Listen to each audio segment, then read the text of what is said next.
ahead. Watch out and take care. In the future, humans have been genetically modified to stop aging at 25. The only caveat is when humans get to age 25, they only have 1 year left to live. A person's life is shown on their forearm with a timer, and time is now the world's currency. The rich can basically live forever, while the poor live their lives paycheck to paycheck, literally. Will wakes up and sees he has less than 24 hours left. He heads down and greets his mother, Rachel, who is celebrating her 50th birthday. Their celebration is cut short when they start talking about finances. Rachel says she has 3 days left on her time and reminds Will of bills and loans they need to pay. Will reassures her that he'll come up with the money.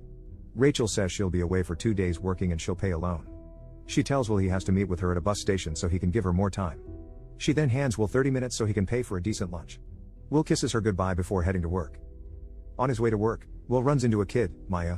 She asks for a minute and Will happily gives her 5 minutes and sends her away smiling. He arrives at work and meets with his friend Borel. Will works at a factory making time storage devices. After a hard day's work, he clocks out and gets paid. He sees that his payment is lacking and demands more, but the distributor says the quota has increased and Will didn't reach it. Will later heads to a local bar and some men invite him to gamble, but he turns him down, but not after reminding one of the men he owes Will an hour. Will takes the hour and meets with Borel. Borel is drunk, pointing to someone who's been buying drinks for everyone. He says the man has over a century in his time. Will spots someone eyeing the man, and he decides to inform the man, Henry, that somebody is watching him. Will tells the man to leave as he's attracting too much attention, but the man refuses.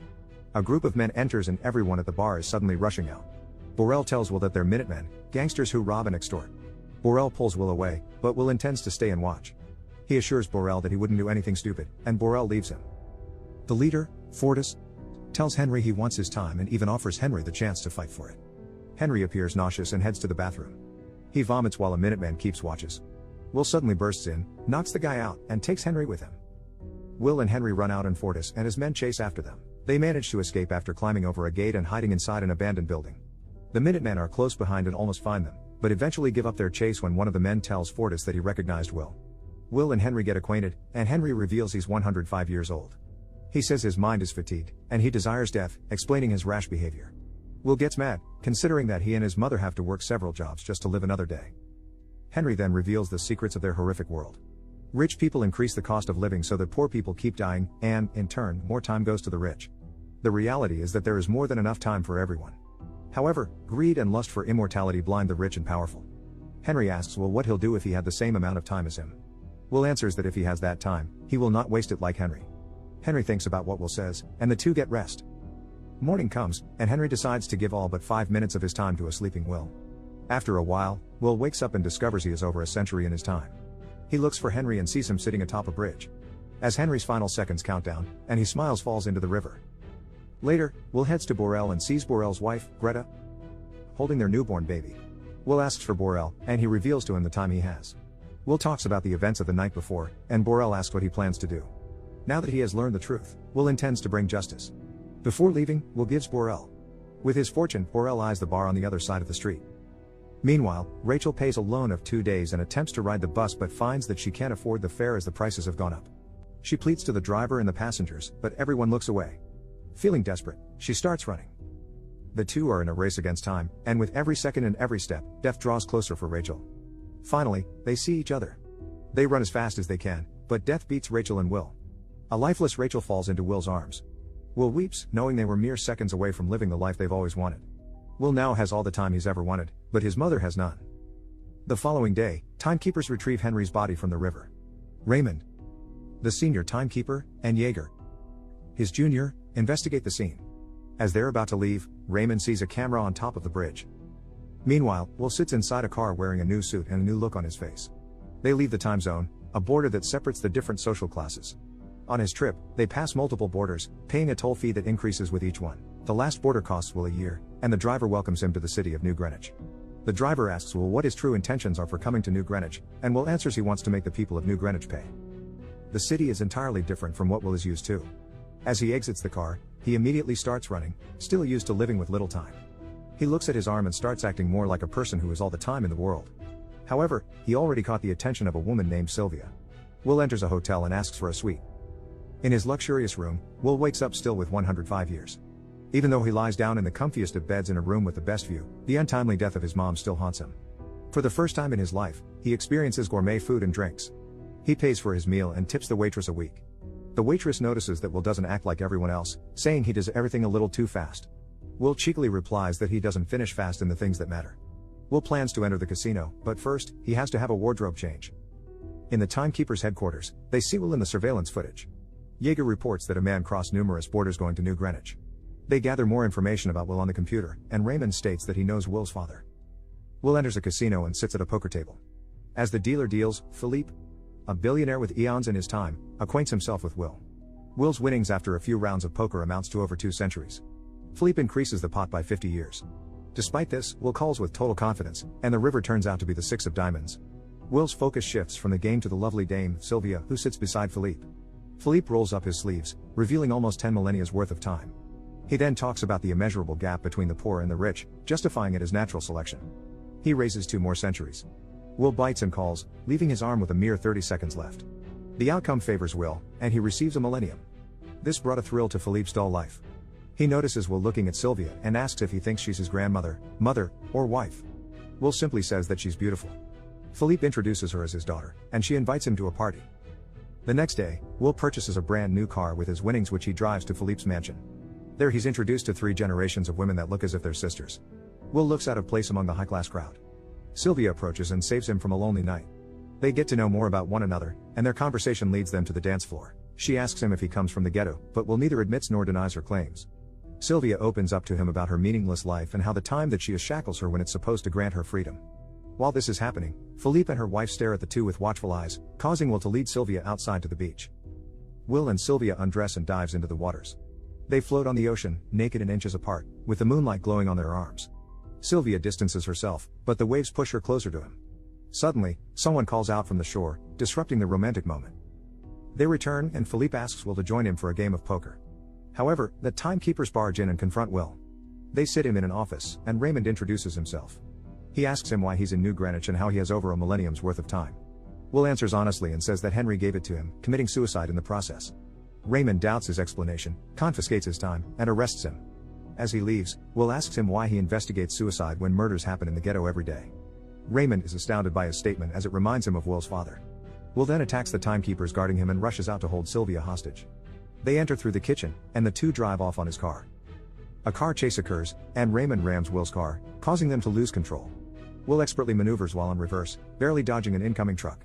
They lose the timekeepers and hide underneath a bridge. Will asks for Sylvie's time, but she refuses.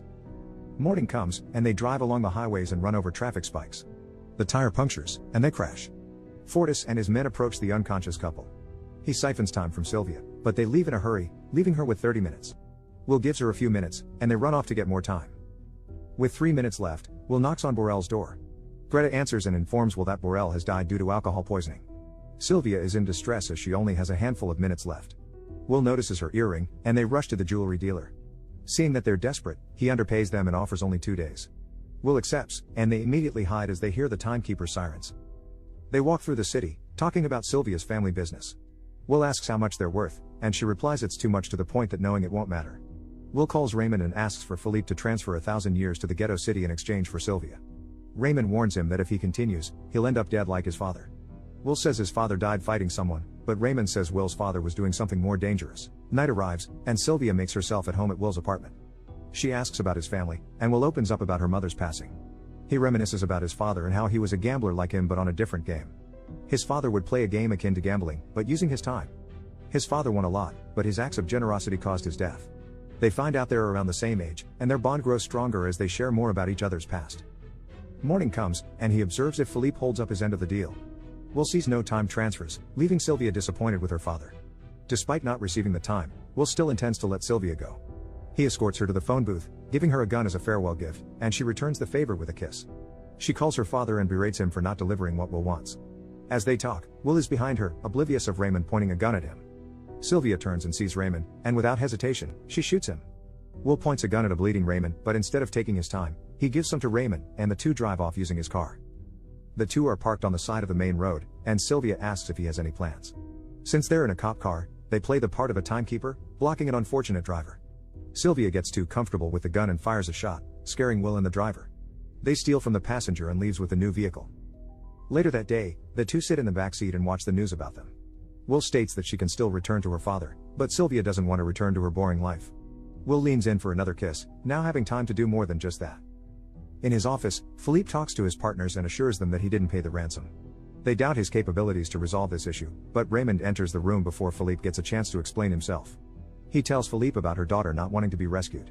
Philippe apologizes and attributes his daughter's stubbornness to Stockholm Syndrome. Raymond does not budge and informs him that he plans to arrest his daughter. Philippe tries to bribe him with his time, but Raymond remains uninterested and leaves. The next day, Will teaches Sylvia how to shoot a gun properly. They talk about Will's plan to give time to the people, and she says that she can help him get the time he needs. At the local loaning establishment, a truck suddenly crashes through the glass panes. The two pull off a heist, stealing as much time storing devices as they can. They encourage the borrowers to get as much time as they want, and they all come rushing in. Later that day, Will gives time to Greta, Maya, and even the timeline distributor who gives people time as charity. Fortis continues to harass and kill people for time. He then sees on display a reward for 10 years for the capture of Will and Sylvia. Meanwhile, Philippe watches the news about his daughter's continuous pursuits to steal from him. Later that night, Raymond and the timekeepers surround a motel where the two stay in. Will and Sylvia notice they're surrounded, so they jump out the window to escape. Raymond chases after them through the streets and the dark alleyways. They make their way up the roofs, and a shootout commences. They manage to board a bus, losing Raymond. Fortis continues his search for Will and Sylvia. He interrogates a group, threatening to steal their time. When one dies, a man steps up and says he has information about their whereabouts. At the motel, the two sit on the couch together, talking about the challenges they're about to face. They both accept that if they get caught, they will die. At the period they've spent together, and at every time they almost died, Sylvia felt more alive than ever. Suddenly, the door gets knocked down by Fortis and his men. Feeling generous, Fortis gives Will a chance to play for his life. Fortis rolls up his sleeve for a game of strongarm, and Will accepts his challenge. Will struggles up to his final seconds, then, he turns it around when Fortis loses focus. His subordinates approach the table, and the fear in his eyes grows. Will grabs a gun from his ankle and shoots everyone while siphoning Fortis dry. Will and Sylvia stand on a rooftop, observing how prices keep rising. Will feels hopeless, saying that the rich will just increase the cost of living every time they steal. He says that only 1,000,000 years will make a difference. Sylvia agrees, but she has a plan in mind. The next day, Philippe enters a building with a plethora of bodyguards surrounding him. Sylvia catches their attention and asks for this father. Among the guards is Will, who points a gun directly at Philippe's head. He commands the guards to put their weapons down, and they take Philippe hostage. In his office is a time vault, and in there sits a device with 1,000,000 years. Philippe tries to explain that society will fail if that time falls to the wrong hands. He says that there will always be someone willing to sacrifice people for a shot at immortality. Will cannot contain his anger and points a gun at him, but he recoups his calmness. Will tells Philippe that immortality is not worth the life of even a single individual. The two then leave. Meanwhile, police vehicles start to barricade the main road. The timekeepers shoot at Will and Sylvia's car, but they miraculously get through unharmed, ramming the toll booth to cross the border. Raymond doesn't give up and chases after them. They arrive at the ghetto, and as they're about to reach safety, Raymond intercepts and crashes into them. Will exits unscathed and asks Maya to distribute the 1,000,000 years. Raymond points a gun at the two, but the clamoring crowd blocks his line of sight, allowing for them to escape. Raymond hijacks a car, and the chase continues. Finally, they clash in the middle of the road. Raymond admits that he's also from the ghetto, and as he learned how to escape from poverty, his eyes were also open to the hard truth that the gap between the rich and the poor has to be maintained. As they talk, Raymond realizes that his time is up. He dies on the spot, and the two try to find a way to replenish theirs. In the distance is Raymond's car. They run towards it with seconds on their clock. Will gets there first and receives his time. He then runs to Sylvie, who has seconds left. The two run into each other's arms in the nick of time, and the two get to live for another day. Citizens are now crossing borders into more expensive zones. The Minutemen watch on as their societal hierarchy begins collapsing. Sylvie and Will continue their routine, this time making their way to a massive time bank. Subscribe to watch more videos like this. Turn on notifications. And leave a like, it really helps the channel out. Thank you for watching.